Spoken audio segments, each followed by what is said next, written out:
மகர ராசி அன்பர்களுக்கு வணக்கம். மகர ராசி காலபுருஷனுக்கு 10வது ராசி. சனி பகவான் ஆட்சி பெறும் வீடு. இப்பொழுது சனி பகவான் 3ஆம் இடம் மீனத்தில் உபஜயஸ்தானத்தில் இருக்கிறார். இது நாள் வரைக்கும் சனி பகவான் வக்ரகதியில் இருந்தார். இப்போ வக்ர நிவர்த்தி ஆகி நேர்கதியில் பயணம் செய்வதோடு மட்டுமல்ல, குரு பார்வையில் இருப்பது இன்னும் சிறப்பு. அப்போ இந்த மகர ராசி என்பவர்கள் என்னெல்லாம் நீங்கள் நினைக்கிறீங்களோ சாதிக்க முடியும், வெற்றி பெறக்கூடிய ஒரு நிலையில் இப்பொழுது சனி பகவான் வெற்றி தரக்கூடிய நிலையில் இருக்கிறார். சாதிக்கக்கூடிய நேரம். அது மட்டுமல்ல, ராசியை வேற குரு பகவான் பார்க்குறார். இது ரொம்ப சிறப்புங்க. அப்போது அதாவது தெளிவான சிந்தனை, செயல்கள், எண்ணங்கள் ஏற்பட்டு நீங்கள் செயல்படக்கூடிய தொழிலாகட்டும் உத்தியோகத்திலாகட்டும் முனைப்போடு ஈடுபட்டு நல்ல ஒரு சக்ஸஸ் பெறுவீங்க. சக்ஸஸ் ரேட் அதிகமாகும். மற்றபடி கௌரவம், புகழ், அந்தஸ்து, செல்வம், செல்வாக்கு, தன்னம்பிக்கை ஏற்படக்கூடிய ஒரு அற்புதமான காலகட்டம். 2இல் ராகு பகவான் இருக்கிறார்.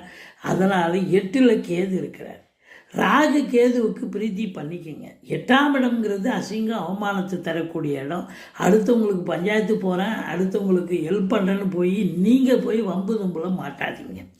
அதனால் ஓம் அமிர்த கேதுவே போட்டின்னு 1008 தடவை சொல்லுங்கள். 2ல் ராகு இருக்குது. துணிச்சலாக பேசி ஏதாவது ஒரு சங்கடத்தில் மாட்டிப்பீங்க. அப்போது எச்சரிக்கை, பேசுவதில் எச்சரிக்கை தேவை. அதனால் ஓம் அமிர்த ராகுவே போற்றின்னு 1008 தடவை சொல்லுங்கள். ஆனால் 2ல் இருக்கும் ராகு பகவான் உங்களுக்கு வருமானத்தை இரட்டிப்பாக்குவார். தொழிலில் மேன்மை, உத்தியோக மேன்மை இருக்கும், குடும்ப மேன்மையும் இருக்கும், பொருளாதார மேன்மையும் அமைக்கப் போகிறது இந்த ராகு பகவான் அப்படின்னு சொல்லணும். அடுத்தது 3ஆம் இடம் உபஜயஸ்தானத்தில் சனி பகவான் இருந்து குரு பார்க்குறார். இளைய சகோதர சகோதரிகளால் நன்மைகள் ஏற்படும். மற்றபடி எடுக்கின்ற காரியங்கள் நிச்சயமாக சக்ஸஸ் ஆகக்கூடிய ஒரு அமைப்பு அப்படின்னு சொல்லலாம். உங்களை பொறுத்தவரையிலையும் இந்த ராசி அன்பர்களுக்கு 9ஆம் இடத்தை, அதாவது 11ஆம் இடத்தை குரு பார்க்கிறார். இது எண்ணிய செயல் ஈடேறப் போகிறது. தொட்டதெல்லாம் தொடங்க போகிறது. முதல் திருமணம் முறிவு ஏற்பட்டு 2வது திருமணத்திற்காக காத்திருப்பவர்களுக்கு நல்லதே நடக்கப் போகிறது.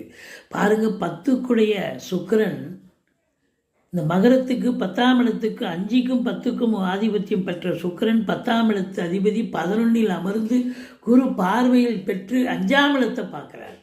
அப்போ சந்தோஷமாக இருக்க போகிறீங்க.